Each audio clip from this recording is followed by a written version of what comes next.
Welcome to the sun-drenched tropical paradise of Isle Delfino. We're so pleased to welcome you to our beautiful home. Hola, comrades. Today's topic of interest, Super Mario Sunshine. This is the Wind Waker of the Mario series. I was considering making this a comparative analysis with Wind Waker, but in the end I decided that the two games deserved their own episodes. Nonetheless, it is useful to detail in short their similarities. They were both follow-ups to era-defining games, and they both caught criticism for breaking from the darker, more serious, more grim aesthetic of their predecessors in favor of a more whimsical and colorful art style. The public conveniently ignored Sunshine's admirable commitment toward a unified landscape and slightly more detailed story, as well as Wind Waker's excellent, sharp narrative, which gave us a more substantial and pained Ganondorf, and centered on a world attempting to progress past its apocalyptic past. Despite this, after the initial outrage died down, these games were rediscovered by some of the people who originally excoriated them, and they have become some of the best loved entries in their respective franchises. They have become hip games to like, even as other, more traditionally acclaimed games in their franchises have faced significant backlash. These games have lasted for the same reason they were at first decried, because they took and expanded the possibilities of what their franchises could be. While most of the criticism was focused on the aesthetics, the structures had also shifted. Previous games followed the primordial video game tradition of a wheel and spokes pattern. That is, there is a hub world, and the player leaves it to adventure across various theme lands, like a fire world, or an ice world, or a water world, whatever. These worlds that have little to no connection to one another. Wind Waker has a fire and a grass dungeon, just like Ocarina, yes, but they're incorporated better into the overall landscape. For example, the fire dungeon is placed inside a volcano, and as you're making your way through this volcano, you get to exit to the outside midway through the dungeon. This adds a completely new and satisfying dimension to the challenge. You can take a breath before progressing. Also, unlike Ocarina, which had a volcano, a river kingdom, and a desert all very close together, Wind Waker spreads them out throughout the sea, naturalizing this journey. Sunshine, meanwhile, shrinks the focus of Mario's adventures down to a more reasonable size. There aren't ice worlds and fire worlds placed together unharmoniously. The entire action takes place on a single general location, Isle Delfino. However, the Wind Waker mulls over the rediscovery and then abandonment of a tradition that had been confined to the annals of history. And the game is filled with long stretches of boating across a near-endless sea, hoping to never encounter harsh weather.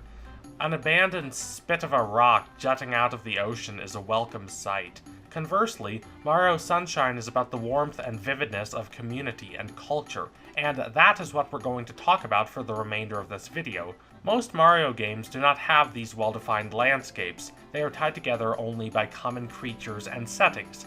There is the Mushroom Kingdom, there is Toad Town, there is Peach's Castle, there are Goombas and Koopas and Thwomps and Chomps. There is Bowser's Castle. Combined with colorful cheeriness, these indicate that the game being played is indeed part of the Mario franchise, but everything is interchangeable. Peach's Castle can be completely, utterly redesigned from game to game, and it does not matter.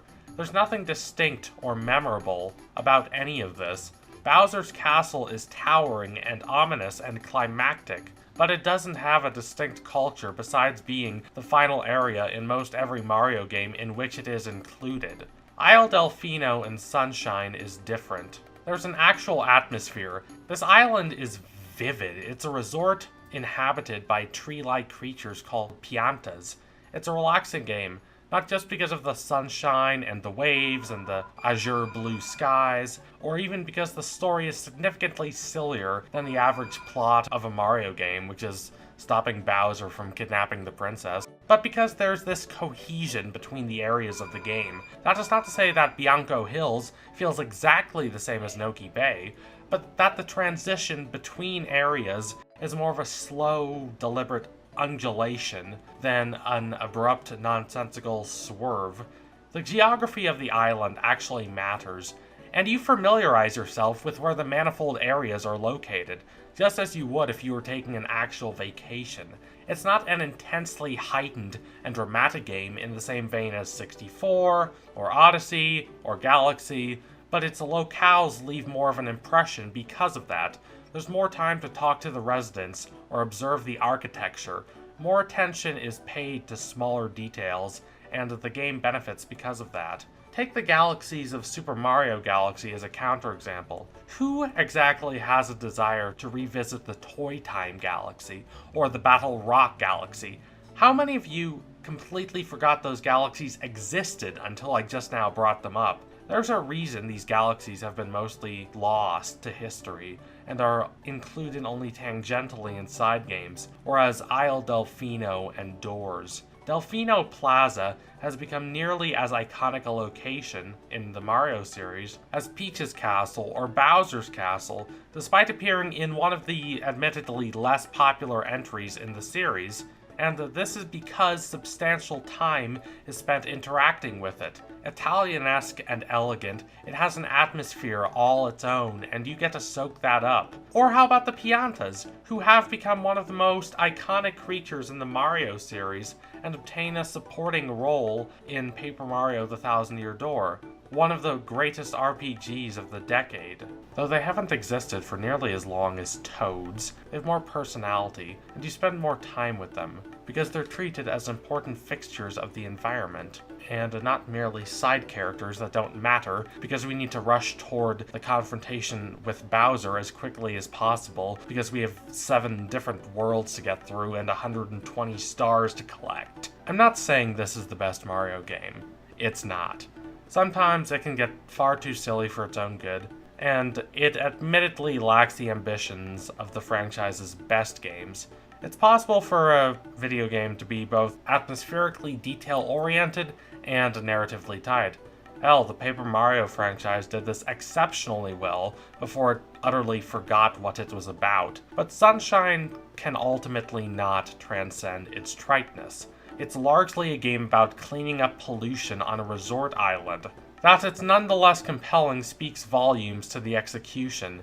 The island is alive, it's flush with color and vibrance. It's vivid and energetic all the way through. More games could learn from this instead of producing an endless procession of dirt-colored, barren, open worlds.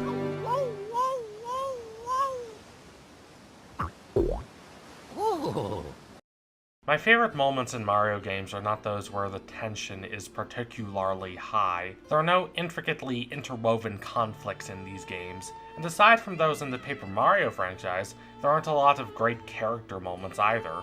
No, my favorite moments in Mario owe far more to ambience than narrative, character, theme, tension, conflict, or relationships. They're calm, serene, and ultimately very memorable. They're when you're relaxing on a beach, the sun beating down on you, or running through a lush, verdant garden, or skating on a lake that's frozen over. Video games are by definition an interactive medium, but the best remembered games are those that allow the player to do more than they can do in real life. When you're hiking and you see a mountain, you don't immediately run up to it, because it might not be possible to get to the top, and it might be an exhausting climb, and you might not have enough food or water to make it there and back again. All of these are practical concerns. In a game, however, you can do anything, you can go anywhere, which is why fantasy and adventure games have maintained such a high level of popularity through the years. What matters then is why you want to go to that volcano or dive into that water. Evoking wishes to search these locations within the player is the defined mission of the game developer. It's about ambiance and atmosphere. It's about the whole air of a locale.